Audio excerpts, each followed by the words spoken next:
She was ignored by her husband until her vacation photo made the millionaire burn with pure jealousy.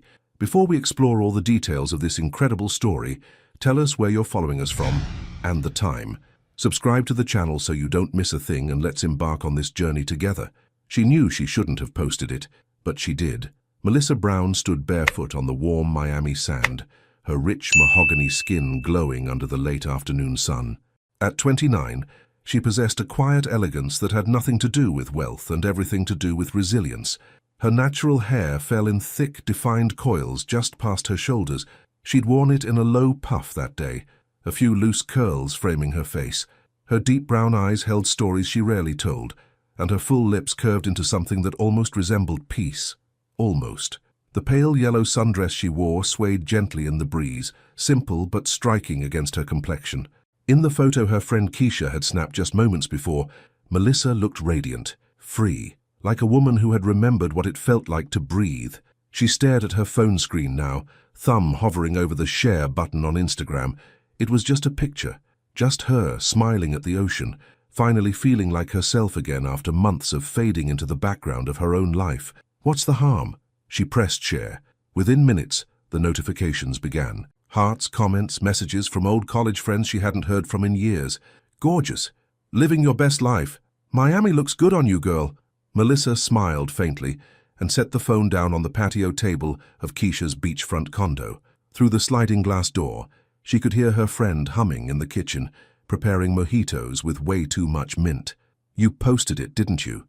Keisha called out, her voice sing-song with knowing. Maybe, Melissa replied, stepping back inside. Keisha emerged from the kitchen holding 2 glasses, her eyebrows raised in mock judgment.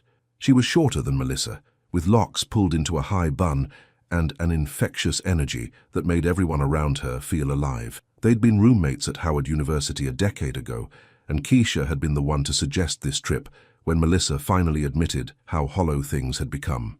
Good, Keisha said firmly, handing her a drink. Let that man see what he's been taking for granted. Melissa took a sip, the mint sharp and refreshing. It's not about him. Liar. Melissa couldn't help the small laugh that escaped. Okay, maybe a little, but mostly, I just needed to remember I still exist. Keisha's expression softened.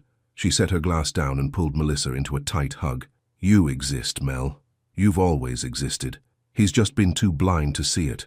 Back in New York, James Folden sat in his corner office on the 43rd floor of Folden Enterprises, staring at his phone like it had personally betrayed him.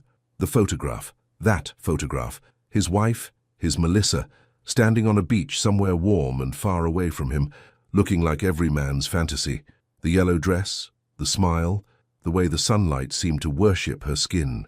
James was 38, 6'2", with sharp features that photographers loved, and a body he maintained with the discipline of someone who controlled everything in his life. His dark hair was cut short and precise, his steel blue eyes capable of closing million-dollar deals with a single glance. He wore power like a second skin, custom suits, Italian shoes, watches that cost more than most people's cars. But right now, none of that mattered, because Melissa had posted a photo in Miami, without him, looking happy, looking free, and the comments. God, the comments. Men he didn't know, praising her beauty, dropping fire emojis like breadcrumbs. Old classmates, suddenly remembering she existed. Even his own business associate, Derek Chen, had liked the photo.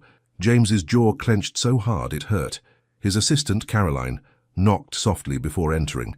She was efficient, professional, and had learned years ago not to interpret his moods. Mr. Folden, the Sinclair meeting is in 10 minutes. Cancel it. Caroline blinked. Sir? Cancel it. His voice was cold, controlled, lethal. She nodded quickly and disappeared. James stood, pacing to the floor-to-ceiling windows overlooking Manhattan. The city sprawled beneath him, a kingdom he'd built with ruthless ambition and sleepless nights. He had everything, except the one thing that actually mattered. He'd been so focused on expanding the company, on the Tokyo merger, on proving himself against his late father's impossible legacy, that he'd let Melissa become background noise, a presence in his penthouse, a name on documents, the woman who smiled politely at galas and never complained. When had he last really looked at her? When had he last made her laugh? When had he last touched her like she was more than an obligation? His phone buzzed. Another notification. Someone else commenting on his wife. The jealousy that tore through him was primal, irrational and terrifying. James Folden didn't lose control. He didn't panic. He didn't feel fear, but he felt it now. Because for the first time in 5 years of marriage, he realized something that made his blood run cold. Melissa didn't need him anymore, and if he wasn't careful, she'd remember that. That evening, Melissa sat on Keisha's balcony, wrapped in a light blanket, watching the waves crash in rhythmic whispers.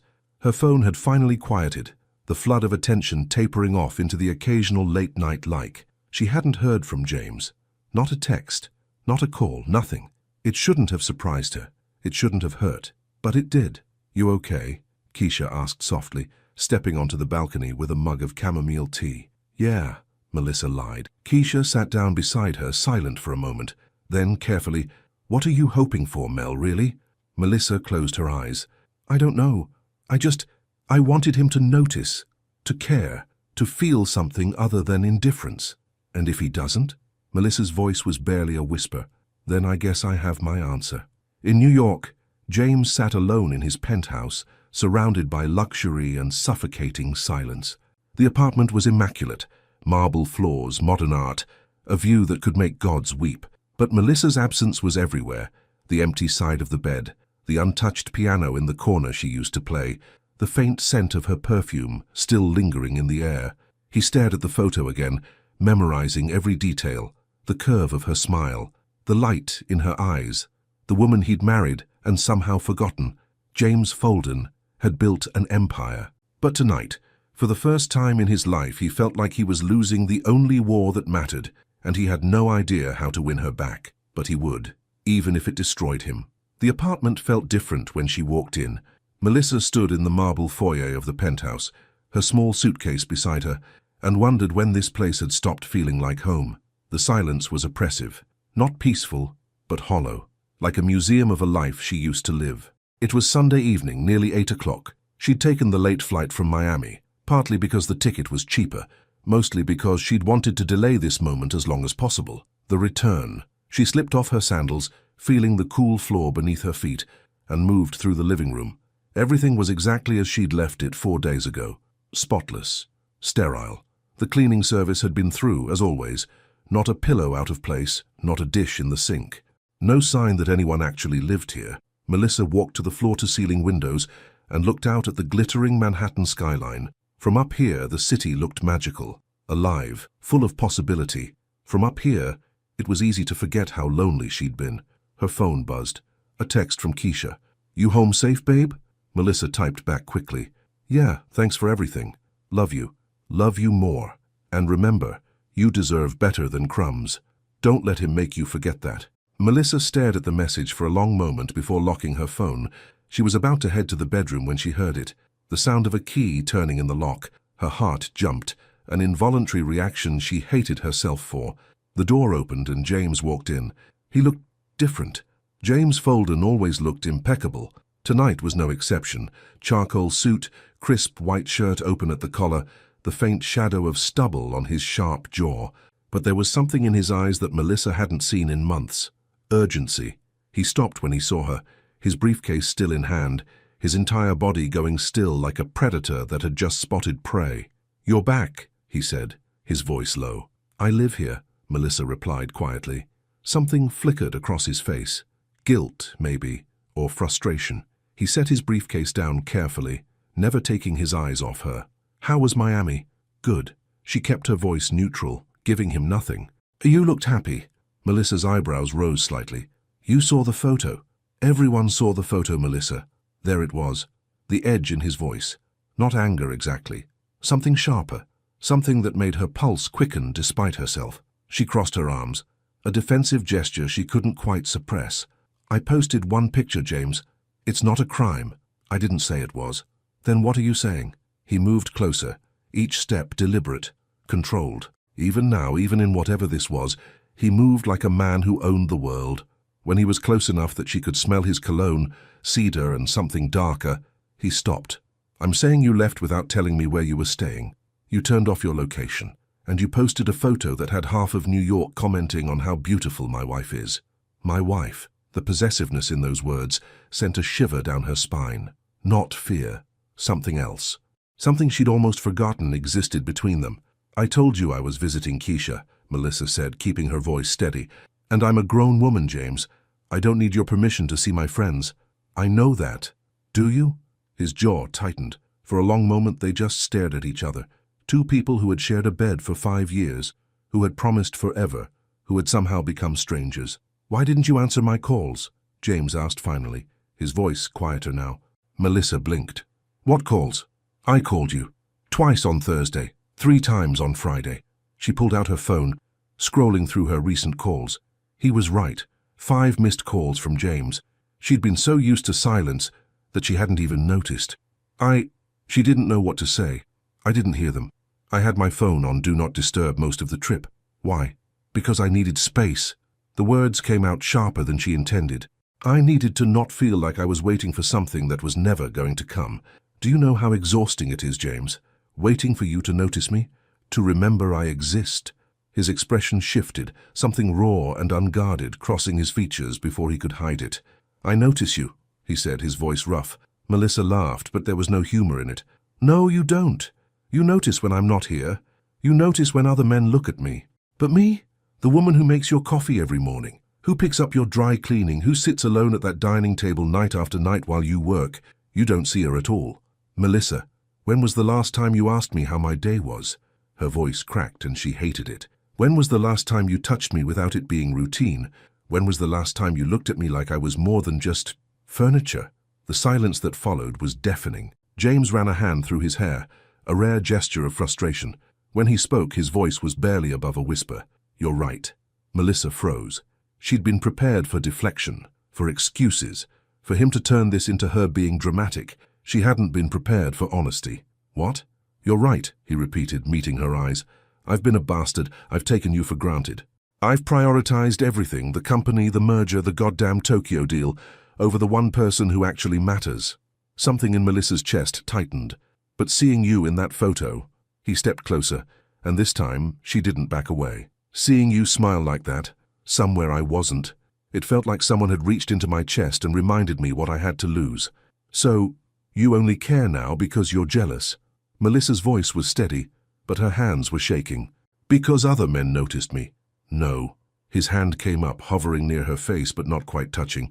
"I care because I woke up, because for 4 days this place felt like a tomb, because I realized that I've been so busy building an empire that I forgot the only reason any of it mattered." "And what reason is that?" "You." The word hung between them, raw and vulnerable. Melissa wanted to believe him. God, she wanted to believe him so badly it hurt, but words were cheap. She'd learned that the hard way. "It's too late for pretty speeches, James," she said softly. "You can't just..." He kissed her, not gently, not tentatively. He kissed her like a man drowning, like she was air, and he'd been underwater for months. His hand cupped her face, his other arm wrapping around her waist, pulling her against him with a desperation that made her knees weak. And damn her traitorous body, she kissed him back. For just a moment she let herself remember what it felt like to be wanted by him, to be seen by him. Her fingers curled into his shirt, and a sound, half sob, half surrender, escaped her throat. Then reality crashed back. Melissa pulled away, breathless, her lips tingling. "No." James's eyes were dark, his breathing uneven. "Melissa, no," she repeated, stepping back. "You don't get to kiss me and make this okay.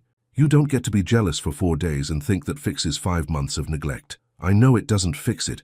Then what do you want from me?" Her voice broke. "What do you want, James?" He stared at her, and for the first time since she'd met him, James Folden looked lost. "I want another chance," he said quietly. "I want to prove that I can be the man you deserve, not the one who forgot how lucky he was." Melissa closed her eyes, tears threatening to spill. "I don't know if I believe you." "Then let me show you." When she opened her eyes, he was closer again, his expression naked with something she'd almost forgotten existed between them. "Hope. One chance," she whispered. "But James, if you break my heart again, I won't come back." He nodded slowly, understanding the weight of what she was offering. "I won't," he said. "I swear to God, Melissa, I won't." She wanted to believe him. She just wasn't sure she could. But as she stood there in the silent penthouse, with the city lights glittering behind them, and his eyes locked on hers, Melissa Brown made a choice. She would give him one chance, and pray it would be enough. She woke up to the smell of burning toast. Melissa opened her eyes slowly, disoriented. Sunlight streamed through the sheer curtains of the bedroom, their bedroom, and for a moment she forgot where she was, forgot the conversation from last night, forgot the kiss that had left her lips tingling and her heart confused. Then she heard it, a muffled curse from the kitchen, the clatter of a pan, another curse, this one more creative. She sat up, pulling the silk sheets around her. Last night, after their confrontation, they'd gone to bed in silence. Not angry silence, but the careful quiet of two people, afraid to break whatever fragile thing had formed between them. James had stayed on his side, she'd stayed on hers. But he was still here. He hadn't left at dawn for the office like he had every other morning for the past 6 months. Melissa slipped out of bed, pulled on her robe, a soft terry cloth thing in deep burgundy, and padded barefoot toward the kitchen. The sight that greeted her almost made her laugh. James Folden, CEO of a billion-dollar empire, stood in front of their state-of-the-art stove, wearing dress pants and an undershirt, his hair slightly mussed, glaring at a smoking toaster like it had personally offended him. "What are you doing?" Melissa asked, leaning against the doorframe. He spun around, and the expression on his face was so genuinely startled that she did laugh. A small sound, but real. "I was trying to make you breakfast," he admitted, looking almost embarrassed. "It's not going well." Melissa walked closer, surveying the damage. Burned toast on a plate, scrambled eggs that looked more like rubber, coffee that smelled suspiciously strong, like he'd used twice the grounds he should have. "When was the last time you cooked?" she asked, unable to keep the amusement from her voice. "College, maybe." He rubbed the back of his neck, another gesture she rarely saw. "I don't know. I wanted to do something for you." Something in her chest softened dangerously. "James, you don't have to." "Yes, I do." His voice was firm now. "You said I don't see you. You're right, so I'm starting. With terrible eggs and burnt toast, apparently. But I'm starting." Melissa looked at him, really looked at him. His steel blue eyes were tired, like he hadn't slept well. His jaw was tight with determination, and his hands, those confident hands that signed million-dollar contracts without hesitation, were actually trembling slightly. He was trying. "Okay," she said softly. "Then let me help you." His eyebrows rose. "Help me? You think I'm going to eat rubber eggs?" She moved past him, reaching for a fresh carton. "Move over, Folden, and pay attention." For the next 20 minutes they moved around the kitchen in a dance that was both foreign and strangely natural. Melissa showed him how to properly scramble eggs. Low heat, patience, constant stirring. James watched her like she was revealing nuclear codes, his focus absolute. "Like this?" he asked, taking over the spatula. "Gentler. You're not negotiating with them. You're coaxing them." He adjusted his technique, and she saw the exact moment he got it, the way his expression shifted from concentration to something almost triumphant. "I'll be damned," he muttered. "They're actually edible. Don't get cocky. We haven't made it to plating yet." They sat down at the dining table, the same table where Melissa had eaten alone countless nights, with plates of actually decent scrambled eggs, fresh toast from the backup loaf, and strong coffee that James had somehow salvaged. For a moment neither spoke.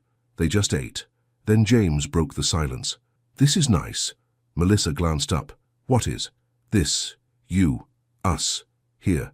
He set down his fork. "I can't remember the last time we had breakfast together." "March," Melissa said quietly. "That Sunday before you left for Singapore. You had an early flight, so you woke me up at 5 a.m., and we ate bagels before you left." James stared at her. "You remember that?" "I remember all of them, James. Every time you made time for me, I held on to it." She took a sip of coffee, the bitterness matching the ache in her chest. That's how rare they became. The silence that followed was heavy. "I'm sorry," he said finally. "I know I've said it before, but Melissa, I'm so goddamn sorry." She nodded, not trusting herself to speak. "What do you do during the day?" he asked suddenly. Melissa blinked. "What? When I'm at the office, what do you do?" It was such a simple question. Such an obvious question, and yet he'd never asked it before. She set down her mug. "I work on my graphic design projects, freelance stuff. I've been building a portfolio." "You're a graphic designer?" The fact that he sounded genuinely surprised cut deeper than it should have. "I told you that, James, 2 years ago when I started taking online courses." He closed his eyes briefly, and she could see the realization hitting him. Another thing he'd forgotten. Another part of her he'd filed away as unimportant. "Show me," he said. "What?" "Your work. Show me what you've been creating." Melissa hesitated. This felt dangerous, vulnerable. But she'd asked for him to see her, hadn't she? She retrieved her laptop from the bedroom and returned to find James had cleared the table. He stood when she entered, waiting. She opened her portfolio, a collection of brand identities, logo designs, marketing materials she'd created for small businesses. Work she was proud of. Work she'd poured herself into while he'd poured himself into boardrooms. James leaned over her shoulder, scrolling slowly through each project. She could feel the heat of him, smell the faint scent of his cologne mixed with soap. "Melissa, these are incredible," he said, and there was genuine awe in his voice. "You don't have to. I'm not being polite. These are really good." He pointed to a logo she'd designed for a local bakery. "This one especially. It's warm. Inviting. It makes you want to know more." She felt a flush of pride she hadn't expected. "You never told me you were this talented," he continued. "You never asked." The words hung between them, not accusatory, just honest. James straightened, running a hand through his hair. "I need to go to the office for a few hours." Of course. There it was. The retreat back to familiar territory. But then he added, "Come with me." Melissa looked up, startled. "What?" "Come with me. To the office. I have 2 meetings I can't reschedule, but after that I want to take you to lunch. Somewhere you choose." "James, please." His voice was quiet. "Let me try. Let me show you I mean it." She studied his face, searching for the catch, the inevitable disappointment. But all she saw was sincerity and hope. "Okay," she said finally. "But I'm choosing the restaurant, and it's not going to be one of those places where they serve foam instead of actual food." A smile, an actual genuine smile, broke across his face. "Deal." 2 hours later, Melissa found herself in the sleek, modern lobby of Folden Enterprises, feeling oddly out of place in her simple jeans and cream-colored blouse. She'd been here before, of course, for company events and holiday parties, but never like this. Never as James's wife in any real sense, just as his accessory. Mrs. Folden, Caroline, James's assistant, approached with a professional smile. "It's lovely to see you. Mr. Folden mentioned you'd be joining him today." "Thank you, Caroline. He's just finishing up a conference call. Can I get you anything? Coffee? Water?" "I'm fine, thank you." Caroline hesitated, then added quietly, "It's nice to see him different today." Melissa raised an eyebrow. "Different how?" "He cancelled 3 meetings this morning. In 10 years, I've never seen him cancel without it being an absolute emergency." She smiled. "Whatever you did, Mrs. Folden, keep doing it." Before Melissa could respond, James's office door opened and he emerged, back in his full CEO armor. Charcoal suit, crisp lines, that commanding presence that made junior executives straighten their spines. But when his eyes found hers, they softened. "Sorry to keep you waiting," he said, crossing to her. "Ready? For what?" His smile was almost mischievous. "Lunch. And maybe some mild public humiliation, when I inevitably can't figure out the menu at whatever hipster place you're taking me to." Melissa felt her lips curve despite herself. "You're really committing to this, aren't you?" "Melissa!" He stopped in front of her, close enough that she had to tilt her head to meet his eyes. "I'm committing to you, however long it takes. Whatever it takes." People were watching. Employees passing through the lobby, lingering near the elevator. She could feel their curious stares. James leaned down and kissed her forehead. A gentle gesture, but one that claimed her in front of everyone. "Let's go," he murmured. "I'm starving, and apparently I need to learn what artisanal actually means." As they left the building together, Melissa felt something unfamiliar stirring in her chest. It wasn't trust, not yet, but it might have been the beginning of hope. And for now, that was enough. The restaurant was exactly the kind of place James would never choose on his own. Tucked into a corner of the West Village, Harvest and Hearth was cozy and unpretentious. Exposed brick walls, mismatched wooden chairs, and a chalkboard menu that changed daily. The air smelled like fresh bread and rosemary, and soft indie music played from invisible speakers. James looked around like he'd landed on another planet. "No tablecloths," he observed, sliding into his seat across from Melissa. "Very observant, counselor. And I'm pretty sure that table over there is made from a door. Reclaimed wood, it's trendy." Melissa couldn't quite hide her smile. "You don't like it?" "I didn't say that." He picked up the handwritten menu, squinting slightly. "I'm just adjusting." A waitress approached. Early 20s, nose ring, friendly smile. "Hey there. Welcome to Harvest. Can I start you folks off with something to drink?" Water's fine for me, Melissa said. Same, James added. Awesome. I'll give you a minute to look over the menu, but just so you know, the mushroom risotto is insane today, and we've got a butternut squash soup that'll change your life. When she left, James leaned forward. She just said, insane about risotto. And you have a problem with that? I'm just noting that this is a very different experience from Le Bernardin. Melissa's smile faded slightly. Le Bernardin, where they'd gone for their second anniversary, where James had spent half the dinner on his phone, responding to emails about the London office. She looked away, studying the menu even though she'd already decided what she wanted. Melissa, his voice was quiet. I'm sorry, that was thoughtless. It's fine. It's not. He reached across the table, his hand hovering near hers. I'm here. Really here. No phone, no emails. Just us. She looked up, searching his face for the lie, the inevitable distraction. But he pulled his phone from his pocket and powered it off completely, setting it face down on the table between them, like an offering. See? Off. Something in her chest loosened, just a fraction. They ordered. Melissa got the risotto. James went with the soup and a grilled chicken sandwich, and for a while they fell into easy conversation. He asked about her favorite clients, and she told him about the woman who'd hired her to redesign her pottery studio's brand. He told her about the Tokyo merger, but this time he explained it in a way that made sense, asking for her opinion on the marketing angle. It was nice. It was almost normal. Then James's phone buzzed, even powered off. Somehow it vibrated against the table, a phantom buzz that made them both tense. I thought you turned it off, Melissa said quietly. I did. He picked it up, frowning. The screen was black. That's weird. Must be a glitch. But 30 seconds later, it buzzed again. James's jaw tightened. He pressed the power button and the screen lit up. Dozens of notifications flooding in. Missed calls, texts, all from the same number. Caroline, his assistant. I need to check this, he said, already unlocking the phone. It might be urgent. Melissa set down her fork carefully. Right. Melissa, it's fine, James. Check your phone. But it wasn't fine. She could hear the flatness in her own voice, could feel the old familiar resignation settling over her, like a coat she'd worn too many times. James read through the messages quickly, his expression shifting from annoyance to concern to frustration. The Sinclair deal, there's a problem with the contract terms. They're threatening to pull out. Okay, I need to call the legal team. Then call them. He looked at her, and she could see the war happening behind his eyes. The pull of obligation versus the promise he'd made just this morning. It'll take 5 minutes, he said. 10, tops. Melissa nodded, picking up her water glass. James stood, already dialing as he walked toward the restaurant's entrance.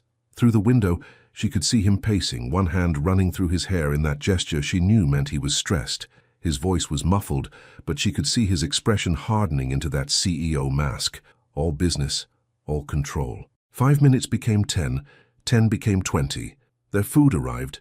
Melissa ate alone, the risotto turning to ash in her mouth. The waitress returned. Is your boyfriend okay? I can keep his food warm if... He's my husband, Melissa corrected quietly. And yes, he's fine. He's just working. Ah, the waitress's expression shifted to something that looked like pity. Say no more. My ex was like that. Always one more call, one more emergency. Ex. The word hung in the air between them. When James finally returned, his food was cold and Melissa had already paid the check. I'm so sorry, he said, sliding back into his seat. The situation was worse than I thought. 3 departments were about to make decisions that would have cost us millions. It's fine. Melissa. I said it's fine, James. She stood, pulling on her jacket. You did what you had to do. Don't do that. Do what? Shut down on me. Get cold. He stood too, his voice urgent. I know I messed up the lunch, but the company is more important, I know. She shouldered her purse. I've always known. That's not what I was going to say. Wasn't it? Melissa met his eyes, and she saw him flinch at whatever he found in hers. You made it 5 hours, James. 5 hours before work pulled you away. Is that our future? Me waiting for the next emergency, the next crisis, the next reason you can't actually be present. That's not fair. Fair? Her voice rose slightly, drawing a few glances from nearby tables. She lowered it, but the intensity remained. You want to talk about fair? Fair would have been you asking your assistant to handle it. Fair would have been you saying, I'm with my wife. I'll call you back in an hour. Fair would have been you choosing me for once. James's expression shifted, guilt and frustration warring across his features. You know it's not that simple. I have responsibilities. People depend on me. And I don't? The question came out softer than she intended, almost broken. I don't depend on you, James. Or did I just get so used to being disappointed that you stopped counting me? The silence that followed was suffocating. Melissa, he said finally, his voice rough. I'm trying. You know I'm trying. I know. And that was the worst part. She could see he was trying. She could see the effort. But effort without follow-through was just another kind of broken promise. But trying isn't enough if the ending is always the same. She headed for the door. James followed, catching her arm gently on the sidewalk outside. Wait, please. She stopped but didn't turn around. What do you want from me? His voice was raw now, stripped of its usual confidence. Tell me what you need, and I'll do it. Melissa finally looked at him, and she saw something in his face that made her heart ache. Desperation, confusion, fear. He genuinely didn't understand. After all these years, he still didn't see the problem. I need you to want to stay, she said quietly. Not because I'm asking, not because you feel guilty. I need you to look at me and choose me over everything else, even just once. I need to feel like I matter more than a contract. You do matter. Then prove it. She pulled her arm free, not unkindly. Don't tell me. Don't promise me. Just prove it. She walked away, heading toward the subway station. This time James didn't follow. That evening, Melissa sat in the penthouse living room, her laptop open to her design portfolio, but her eyes weren't seeing the screen. She'd taken the subway home alone, letting the rumble and anonymity of the train wash over her. She'd cried a little. Not the dramatic sobbing of heartbreak, but the quiet, exhausted tears of someone who'd hoped too much and been reminded why hope was dangerous. The door opened around 8 p.m. James walked in, still in his suit, but looking rumpled, tired. He carried a bag, not from a fancy restaurant, but from a bodega down the street. I brought dinner, he said quietly. Sandwiches. I didn't know what you'd want, so I got 3 kinds. Melissa looked up from her laptop. James, I canceled the Tokyo trip. She froze. What? The Tokyo trip, the one I'm supposed to leave for on Wednesday. I called the board, told them I'm sending Victoria instead. She's been wanting more responsibility anyway. He set the bag on the coffee table and sat down across from her, his elbows on his knees. You were right about all of it. James, you don't have to. Yes, I do. His eyes met hers and they were red-rimmed. Had he been crying? I spent the last 3 hours in my office trying to justify why I took that call, trying to explain to myself why the Sinclair deal couldn't wait an hour. And you know what I realized? She shook her head. It could have. All of it could have waited. Victoria could have handled it. Hell, any of my senior staff could have handled it. But I didn't let them because I'm a control freak who's convinced himself that if I'm not personally managing every crisis, the whole empire will crumble. He laughed, but it was hollow. Meanwhile, the one thing that actually matters, you, is crumbling right in front of me. Melissa felt tears burning behind her eyes. I don't know how to fix this, James continued, his voice breaking. I don't know how to be the man you need, but I want to learn. If you'll still let me. She closed her laptop slowly. It's going to take more than cancelled trips, James. I know. It's going to take you changing. Really changing. Not just when it's convenient. I know. And Her voice cracked. I don't know if I have the strength to watch you fail again. James moved to sit beside her on the couch, close but not touching. Then don't watch me alone. Help me. Tell me when I'm slipping. Call me out when I'm being an idiot. I can't do this without you, Melissa. I don't want to. She looked at him, really looked at him, at the vulnerability in his eyes, the fear, the genuine remorse. This wasn't the CEO. This wasn't the man who commanded boardrooms. This was just James, broken and flawed and trying. Okay, she whispered, but this is your last chance. You understand that, right? There's no coming back from the next time you choose work over me. There won't be a next time. You don't know that. Then I'll prove it. He reached for her hand carefully like she might break. Every day for as long as it takes. Melissa let him hold her hand, let herself feel the warmth of his touch. She wanted to believe him. God, she wanted to believe him. But in the back of her mind, a small voice whispered, how many last chances does one person get? And she didn't have an answer. The next morning, Melissa woke up alone. For a split second, panic seized her. He left, he couldn't even make it 24 hours, but then she heard sounds from the kitchen, the coffee machine gurgling, the soft clink of dishes. She found James at the counter, still in pajama pants and a t-shirt, carefully arranging breakfast on a tray. Toast, not burned this time, fresh fruit, coffee, and, Her breath caught. A small vase with a single pink peony, her favorite flower. He looked up when he heard her, and something vulnerable crossed his face. "I was going to bring this to you in bed, but you're up early." "You remembered," she said softly, touching the delicate petals. "That you love peonies?" "Yeah." He set down the tray. "I remembered a lot of things last night, things I should have never forgotten." They ate breakfast together at the kitchen island, and for the first time in months, it didn't feel like they were performing for each other. It just felt real. "I want to ask you something," James said, setting down his coffee mug. "And I need you to be honest." Melissa tensed. "Okay. Why did you marry me?" The question caught her off guard. "What? 5 years ago, you said yes when I proposed. I need to know why. Because looking back," he paused, choosing his words carefully, "I'm not sure I gave you enough reasons to." Melissa was quiet for a long moment, staring at her coffee. When she finally spoke, her voice was soft with memory. "You made me feel seen," she said. "That first night we met at Keisha's gallery opening, you didn't see a pretty face to collect. You saw me. You asked about my art, my dreams, what scared me most about the future. You listened like my words mattered, like I mattered." James's jaw tightened. "And when you proposed on that rooftop in Brooklyn, you told me—" She smiled despite the ache in her chest. "You told me that you'd spent your whole life building things, companies, buildings, empires, but that I was the first thing that made you want to build a home." "I meant it," he said quietly. "I know you did. That's what makes this so hard." She looked up at him. "Somewhere between that rooftop and now you forgot. You went back to building empires and forgot about the home, about me." The silence stretched between them, heavy with truth. "My father," James said finally, his voice rough, "died at his desk when I was 23. Massive heart attack at 56. He'd been at the office until 2 a.m., working on a merger that didn't even close." Melissa knew this story, but she'd never heard him tell it like this, raw and unguarded. Everyone said he was brilliant, dedicated, a titan of industry. James laughed bitterly.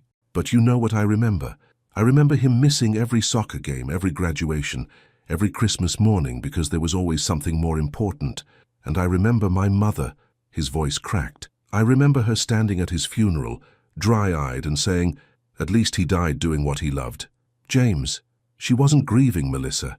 She was relieved, because she'd spent 30 years being second to a company, and finally, it was over." He looked at her and his eyes were bright with unshed tears. "I swore I'd never be him. I swore I'd never make someone feel the way my mother felt. And then I married you and became exactly what I hated." Melissa reached across the counter, covering his hand with hers. "You're not your father." "Aren't I?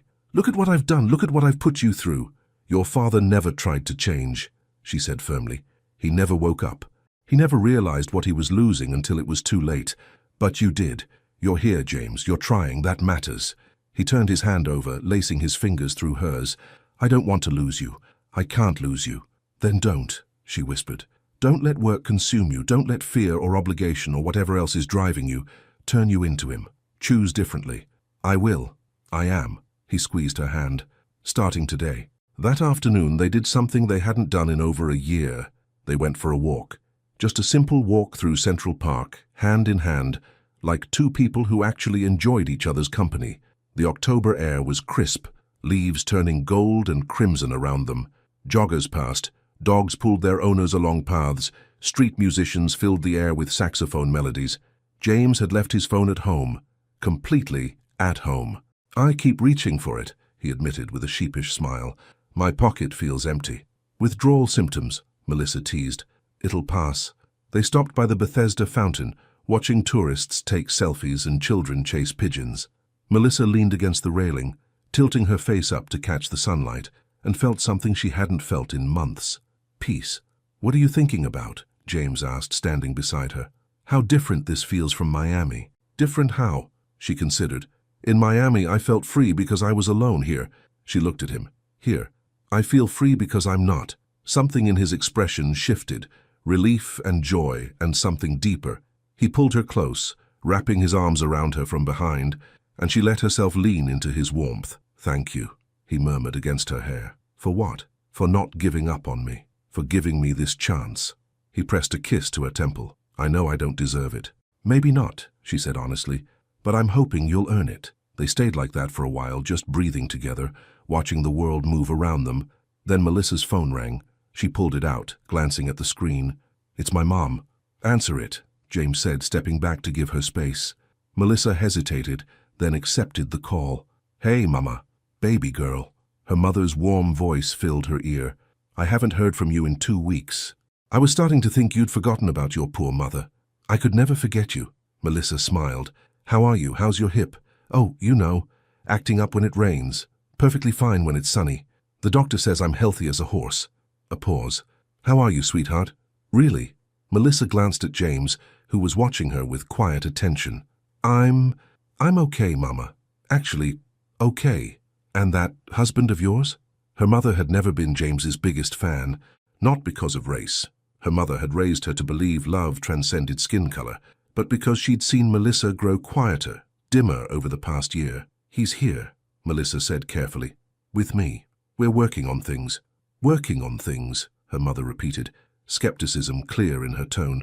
"Melissa Ann Brown, you tell me the truth. Is that man treating you right?" James shifted closer, and Melissa realized he could probably hear both sides of the conversation. "He's trying, Mama. We both are. Trying isn't good enough." "Mama," Melissa's voice was firm but gentle, "I know you're worried, but this is my marriage, and I need you to trust me to handle it." A long sigh. "You're right. I'm sorry, baby. I want you to be happy. The kind of happy I see in your eyes when you talk about your design work, not the kind you put on for family dinners." Melissa's throat tightened. "I know, Mama. I love you. Love you too. Now, when are you coming to visit? I miss my girl." "Soon, I promise." After they hung up, James spoke quietly. "Your mother doesn't like me much, does she?" "She doesn't know you," Melissa corrected. "And what she does know, well, I haven't exactly painted the best picture lately. I don't blame her for being protective. You're her daughter." He took her hand. "I want to change that. What she knows about me, about us. That'll take time." "I've got time," he smiled, "as long as you're willing to give it to me." That evening, they cooked dinner together. Actual cooking, with Melissa teaching James how to properly season chicken and make a salad that didn't consist of iceberg lettuce and ranch dressing. "You're telling me there are different types of lettuce?" he asked, holding up a bundle of arugula like it was a foreign object. "Baby, there's a whole world of greens you've been missing." She laughed, and the sound surprised her, light and genuine. "Welcome to vegetables that have personality." "Arugula has personality. It's peppery, sophisticated. Kind of like you, actually." She bumped his hip with hers. "Fancy and a little bitter." "I'm not bitter," he protested, but he was smiling. "You literally scowled at the arugula." "That's because it looks like tiny trees." Melissa burst out laughing, and James joined in, real laughter that filled the kitchen and pushed away months of heavy silence. When they finally sat down to eat, the food was simple but good. And more than that, it was theirs, something they'd created together. "This is nice," James said, echoing his words from breakfast days ago. But this time it felt different, more solid. "It is," Melissa agreed. After dinner, they settled on the couch with glasses of wine, and James asked about her design clients. She told him about the pottery studio, about the logo she was working on for a new coffee shop in Brooklyn, about the woman who wanted her late husband's woodworking business rebranded. James listened, asked questions, offered genuine insights about marketing and brand positioning that actually helped. "You're good at this," Melissa said, surprised. "At what?" "Listening, being present, being—" She searched for the word. "Being a partner." His expression softened. "That's all I want to be, Melissa. Your partner. Not your roommate, not your obligation, your partner." She set down her wine glass and kissed him, slow and soft and full of possibility. When they pulled apart, James rested his forehead against hers. "I love you. I know I haven't said it enough, but I do. I love you so much it terrifies me." "I love you too," she whispered. "That's why this hurts so much when you pull away." "I won't. Not anymore. Promise me." "I promise." And in that moment, with the city lights glittering beyond their windows and the taste of wine on their lips, Melissa let herself believe him. Just for tonight, she let herself hope that maybe, just maybe, they could find their way back to each other. But tomorrow would test that hope in ways neither of them expected. The email arrived at 9:47 a.m. Melissa was at her laptop, working on color palettes for the Brooklyn coffee shop, when her personal email pinged. She almost ignored it, probably spam or another promotional offer she'd never use, but something made her glance at the preview. Subject: It's been a long time. From email protected. Her heart stopped. Trevor Nichols, her ex-boyfriend from college, the man she'd dated for 3 years before they'd grown apart during their senior year at Howard, the one who'd told her she was too ambitious, too focused on her art, not soft enough for the long haul, the one who'd almost convinced her he was right. Melissa stared at the preview line. I saw your work online and had to reach out. I've thought about you. She shouldn't open it. She knew she shouldn't. But her finger clicked anyway. Melissa, I hope this doesn't feel too out of the blue. I was scrolling through Instagram last week and saw some of your design work tagged by a client. It's incredible. You always had such a gift. But what you're creating now is on another level entirely. I'm living in Brooklyn now, running a restaurant in Williamsburg. It's funny how life works out, isn't it? I remember you talking about wanting to do branding for local businesses, and here I am, actually needing someone with your exact skills. But more than that, I've been thinking about how we ended things. How I ended things, really. I was young and stupid and said things I didn't mean, things I've regretted for years. I know you're married now, I saw the posts, but I'd love to catch up if you're open to it. Maybe discuss working together, or just talk about old times, about where we are now. I miss your perspective on things, Mel. I miss you. Let me know if you're interested. Melissa read the email 3 times, each pass making her chest tighter. I miss you. She closed her laptop abruptly, like shutting it would somehow erase the words. Everything okay? She jumped. James stood in the doorway, dressed for the office in a navy suit, his hair still slightly damp from the shower. He was supposed to leave for work 20 minutes ago, but he'd lingered over breakfast, helped her clean up, kissed her goodbye twice. He'd been trying so hard. Yeah, Melissa said, her voice too bright. Fine. Just, client stuff. James's eyes narrowed slightly, not with suspicion, but with that unsettling ability he had to read her moods. You sure? You look tense. I'm sure. She stood, closing the distance between them and adjusting his tie even though it didn't need adjusting. You're going to be late. I've got time. His hands settled on her waist, warm and steady. Talk to me. It's nothing, really. She kissed his cheek. Go. Conquer the business world. I'll be here when you get back. He studied her face for another moment, then nodded slowly. Okay, but Melissa, whatever it is, you can tell me. You know that, right? I know. After he left, the silence in the penthouse felt suffocating. Melissa paced to the windows, arms wrapped around herself. Trevor's email shouldn't matter. He was ancient history, a chapter she'd closed years ago, but the timing felt cruel, like the universe testing her just when things with James were finally getting better. I miss you. She grabbed her phone and called Keisha. Please tell me you're calling with good news, Keisha answered immediately. Like, James is still being amazing good news. He is, Melissa said. That's not why I'm calling. Uh-oh. I know that tone. What happened? Trevor emailed me. Silence.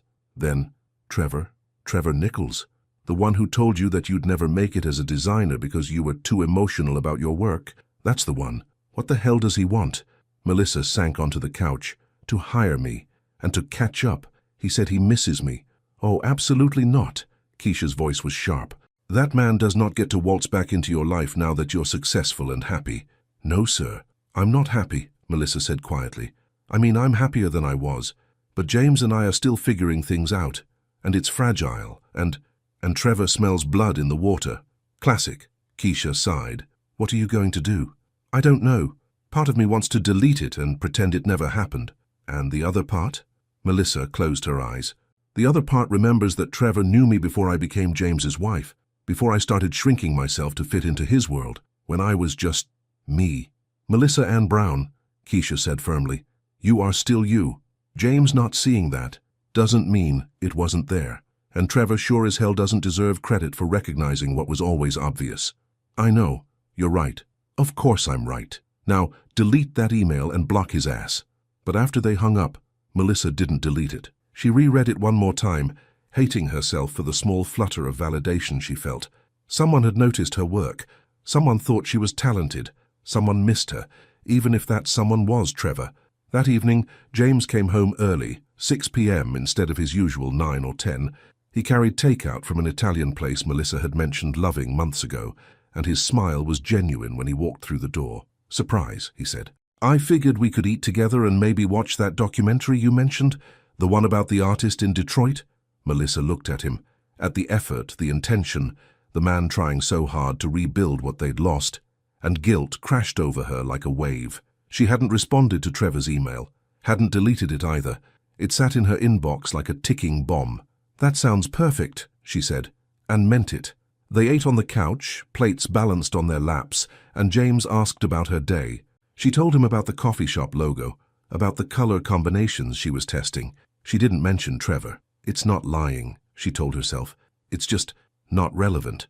But when James's phone buzzed during dinner, a text from his assistant about tomorrow's schedule, and he ignored it completely, setting the phone face down without even reading the message, the guilt intensified. He was changing, really changing, and she was keeping secrets. "James," she said suddenly, setting down her plate. "Yeah? If someone from your past reached out to you, someone you used to be close to, would you tell me?" His brow furrowed. "Of course. Why?" "Just curious." She tried to sound casual. "I mean, we've both had lives before each other. Exes, old friends, whatever." "Melissa." James shifted to face her fully. "Did someone reach out to you?" She hesitated, caught between honesty and the irrational fear that admitting Trevor's email would somehow damage this fragile peace they'd built. "An old college friend," she said carefully. "He wants to hire me for a project." It wasn't technically a lie. Trevor had mentioned needing design work. "That's great," James said, his expression brightening. "You should do it. Build your portfolio, make connections."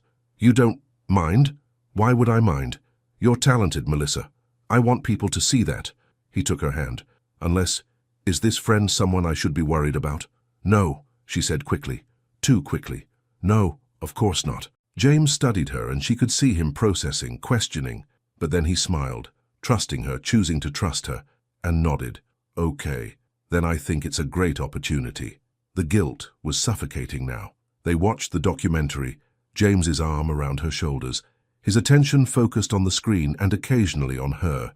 He asked questions, made observations, laughed at the parts that were funny. He was present, completely present, and she was thinking about Trevor's email. Around 10 p.m., James excused himself for a shower. The moment Melissa heard the water running, she grabbed her phone and opened her email. She shouldn't respond. She knew she shouldn't. But her fingers moved anyway, typing before her brain could stop them. "Trevor, thank you for reaching out. I'd be interested in hearing more about your restaurant project. I'm available to meet next week if you'd like to discuss details. Best, Melissa, professional, distant, nothing that could be misinterpreted." She hit send before she could second-guess herself. The reply came less than 5 minutes later. "Perfect. How about Thursday at 2 p.m.? My restaurant, Harvest Moon on Bedford Ave. I'll buy you lunch and we can talk about old times and new projects. Can't wait to see you again." Melissa stared at the screen, her heart pounding. "Can't wait to see you again." "Melissa?" James's voice came from the bedroom. "You coming to bed?" She closed her email quickly, her hands shaking slightly. "Yeah," she called back. "Be right there." She sat in the dim living room for another moment, staring at the city lights beyond the windows. She'd just agreed to meet with her ex-boyfriend without telling her husband the full truth. Nothing had happened. Nothing was going to happen. So why did she feel like she'd just crossed a line she couldn't uncross? When she finally climbed into bed beside James, he pulled her close, pressing a kiss to her shoulder. "Love you," he murmured, already half asleep. "Love you too," she whispered back, and tried to ignore the weight of the secret settling between them like a shadow. Thursday arrived too quickly. Melissa stood in front of her closet at 1 p.m., staring at her clothes like they held answers to questions she didn't want to ask. "What did you wear to meet an ex-boyfriend who'd broken your heart a decade ago? What message did you send when you knew you shouldn't be going at all?" She settled on dark jeans, a cream silk blouse, and a rust-colored cardigan. Professional, casual, nothing that could be misinterpreted. Her wedding ring caught the light as she reached for her purse. She stared at it for a long moment, the simple platinum band James had chosen because she'd told him she didn't need diamonds to feel loved. She twisted it absently, guilt coiling in her stomach. "It's just a business meeting," she told herself. Nothing more. James had left for the office that morning with a kiss and a promise to be home by 7. He'd asked what she had planned for the day, and she'd said something vague about errands and client calls. Another half-truth, another shadow. The subway ride to Williamsburg felt longer than usual, giving her too much time to think, to question, to imagine all the ways this could go wrong. She could still turn back, cancel, claim a sudden emergency or change of heart. But she didn't. Harvest Moon sat on a tree-lined corner of Bedford Avenue, its facade painted deep green with gold lettering. Through the windows, Melissa could see exposed brick, hanging plants, and Edison bulbs casting warm light over wooden tables. It looked successful, welcoming, exactly the kind of place she'd dreamed about working with when she'd first started her design business. She took a breath and pushed open the door. Trevor was waiting at a corner table. He stood when he saw her, and Melissa's traitorous memory supplied every detail she'd tried to forget. 6 feet tall, athletic build, warm brown skin a shade lighter than hers, close-cropped hair with the beginnings of grey at his temples. His smile was the same, confident, charming, the smile that had once made her believe she could be whoever he needed her to be. Melissa. He moved forward, arms open for a hug. She allowed it, brief, careful, maintaining distance. He smelled different. Some cologne she didn't recognize, nothing like the cheap body spray he'd worn in college. Trevor. It's been a while. Too long. He gestured to the table. Please sit. I already ordered some appetizers. Hope you still like calamari. She did. The fact that he remembered felt both touching and dangerous. They settled into their seats, and for a moment, awkward silence hung between them. Then Trevor laughed, breaking the tension. This is weird, right? I'm not imagining how weird this is. It's definitely weird, Melissa admitted, and felt some of the tension ease. Okay, good. I was worried I was the only one feeling like we're in some alternate timeline. He poured water from the carafe on the table. So, Melissa Brown, successful graphic designer, married to a CEO, living in Manhattan, you really made it. Something in his tone, admiration mixed with something else, something almost proprietary, made her shoulders stiffen. I worked hard, she said simply. I never doubted you would. He leaned forward. I was an idiot back then, Mel. You know that, right? The things I said about your art, about you being too focused, I was intimidated. You had this drive, this vision, and I felt like I was just treading water next to you. Melissa took a sip of water, buying time. We were young. We wanted different things. Did we? Or did I just convince myself we did because I was too insecure to rise to your level? The calamari arrived, giving her an excuse to break eye contact.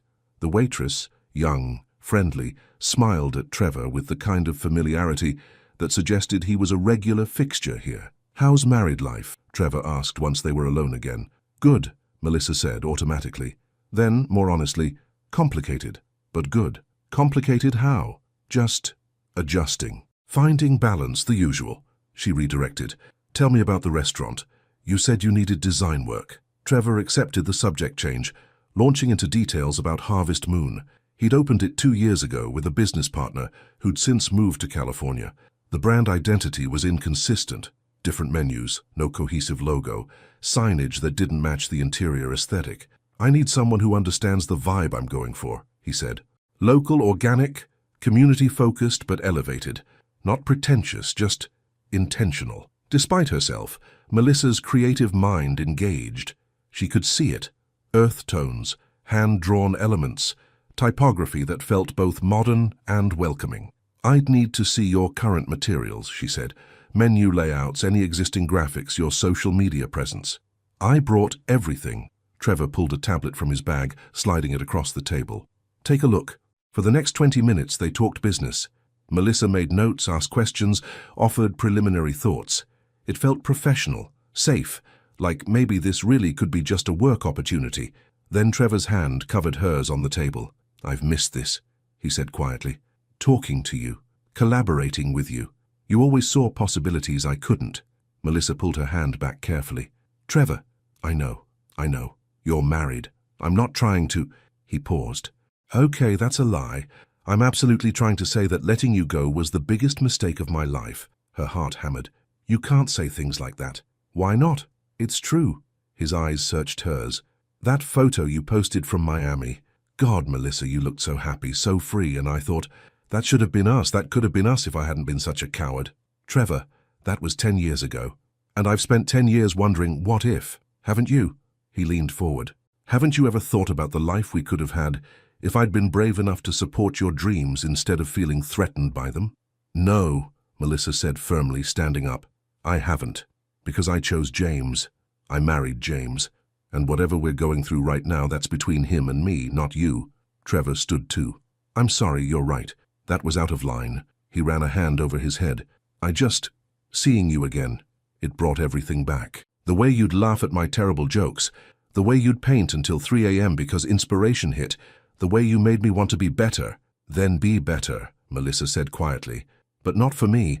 Not because you think you can recapture something we had when we were kids. She grabbed her purse, preparing to leave when Trevor spoke again. Is he good to you? Your husband? Melissa turned back. That's none of your business. The fact that you won't answer tells me everything I need to know. You don't know anything about my marriage. I know you used to light up when you talked about your future. And today, when I asked about married life, you said complicated before you said good. Trevor's voice was gentle now, almost sad. I know what it looks like when Melissa Brown is settling for less than she deserves. I saw it in the mirror every day we were together. The words hit harder than they should have. I need to go, Melissa said, her voice unsteady. Wait, please. Trevor pulled out his phone. At least let me send you the project details.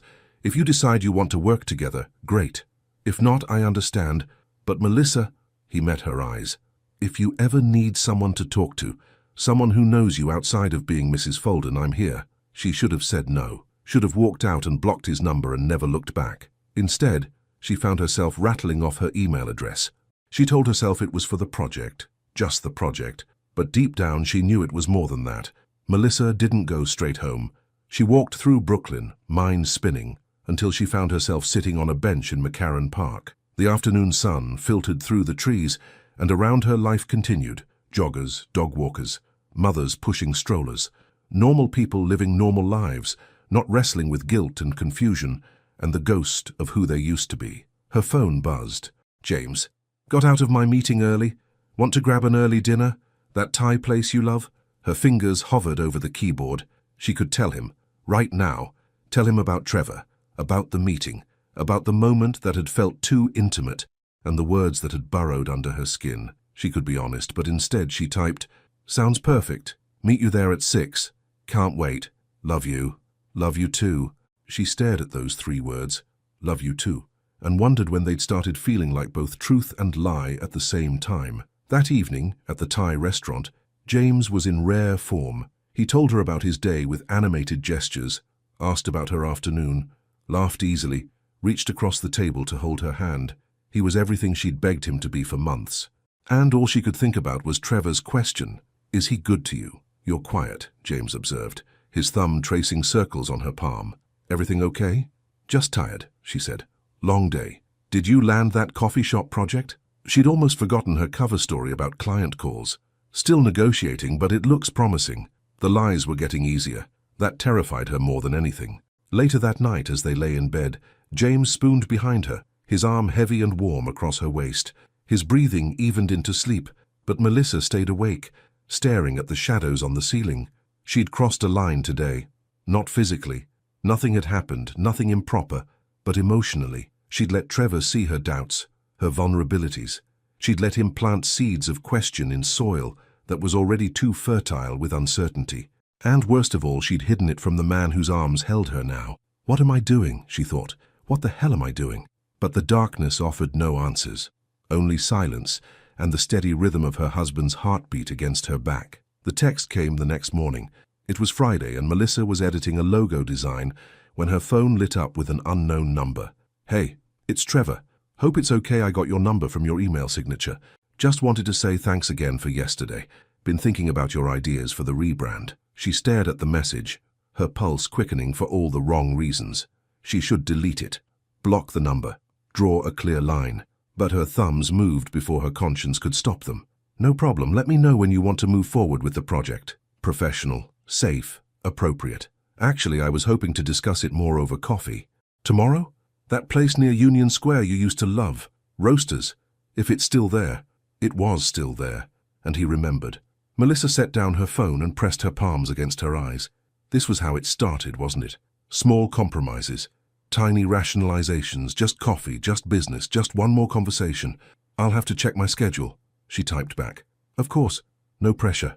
But Mel, it was really good seeing you. Felt like coming home. She didn't respond to that, but she didn't delete it either. That evening, James came home with flowers, a bouquet of pink peonies mixed with white roses. His smile was boyish, almost nervous, as he presented them. "I was thinking," he said, loosening his tie. "What if we went away this weekend, just the two of us? There's this bed and breakfast upstate near the Hudson. No work, no phones, just us." Melissa felt something crack inside her chest. "James, that sounds amazing." "Yeah?" His face lit up. "I already asked Caroline to clear my schedule. We could leave this afternoon, come back Sunday evening. You cleared your entire weekend. You're more important than any meeting." He crossed to her, cupping her face gently. "I want to do this right, Melissa. I want to show you that you're my priority, that we're my priority." She kissed him then, desperate and aching, trying to drown the guilt in the taste of his lips. He responded with equal intensity, his hands sliding into her hair, pulling her closer, until there was no space between them. When they finally pulled apart, both breathless, James rested his forehead against hers. "I love you," he whispered. "God, I love you so much. I love you too." And she meant it. That was the worst part. She meant it completely. So why couldn't she stop thinking about Trevor? Friday morning, as they packed for their weekend away, Melissa's phone buzzed. "Trevor, so, coffee today? Or should I stop hoping you'll say yes?" She should tell James, right now, show him the texts, explain about Trevor, about the restaurant project, about the confusion swirling inside her. But James was humming in the bedroom, carefully folding his clothes with the kind of attention he usually reserved for contract negotiations. He was trying, he was showing up, and she was about to ruin it. Melissa typed quickly, "Can't do today. Going out of town this weekend." The response was immediate. "With your husband?" "Yes." "That's good. He's lucky to have you. Talk when you're back." She turned off her phone without responding. The bed and breakfast was everything James had promised. A restored Victorian house with wraparound porches, rooms decorated in soft blues and creams, and a view of the Hudson River that looked like something from a painting. "It's beautiful," Melissa breathed, standing on their private balcony. James wrapped his arms around her from behind. "I wanted it to be perfect. You deserve perfect."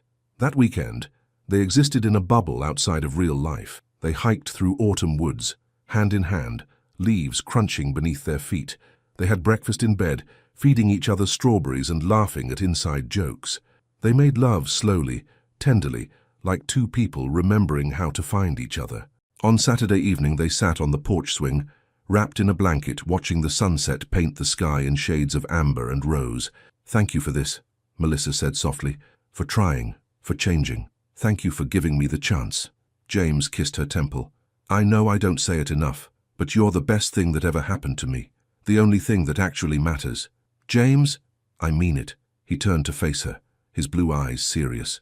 "I've been thinking a lot about what you said, about choosing you, and you were right, I wasn't choosing you. I was choosing fear, choosing obligation, choosing everything except what actually gives my life meaning." Melissa felt tears prick her eyes. "But I'm choosing differently now," he continued. "Every day I'm going to wake up and choose you, choose us, whatever it takes." She should have felt relief, joy, victory. Instead, all she felt was crushing guilt, because while he was choosing her, she'd been texting her ex-boyfriend, meeting him secretly, letting him say things she should have shut down immediately. "What if—" Melissa's voice was barely audible. "What if I'm not who you think I am?" James frowned. "What do you mean? What if I'm not strong enough, not good enough? What if I mess this up?" "Melissa," he cupped her face, forcing her to meet his eyes. "You are everything. You're kind, brilliant, talented, patient, far more patient than I deserve. You could never mess this up." "But I already am," she thought. "Promise me something," James said. "What?" "Promise me that if something's wrong, if something's bothering you, you'll tell me, no secrets, no walls, just honesty." The irony was suffocating. "I promise," she whispered, and hated herself for the lie. They drove back to Manhattan on Sunday evening, James's hand resting on her thigh as he drove, pointing out landmarks and telling stories about his childhood trips upstate. He was relaxed, happy, more open than she'd seen him in years.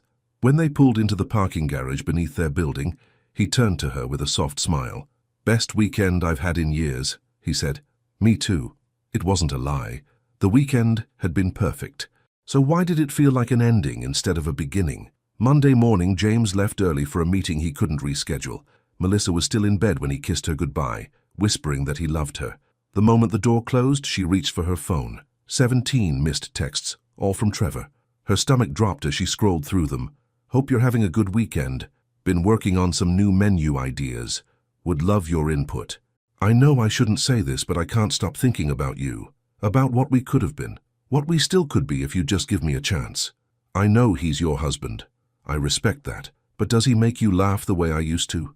Does he see you the way I do? Forget I said anything, I'm being an idiot.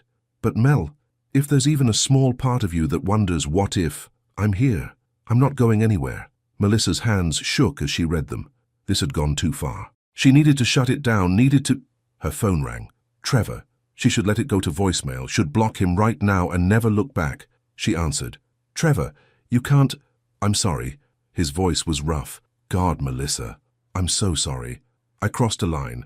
I crossed about 17 lines. I had too much wine last night and I needed you to know. Know what? That letting you go destroyed me.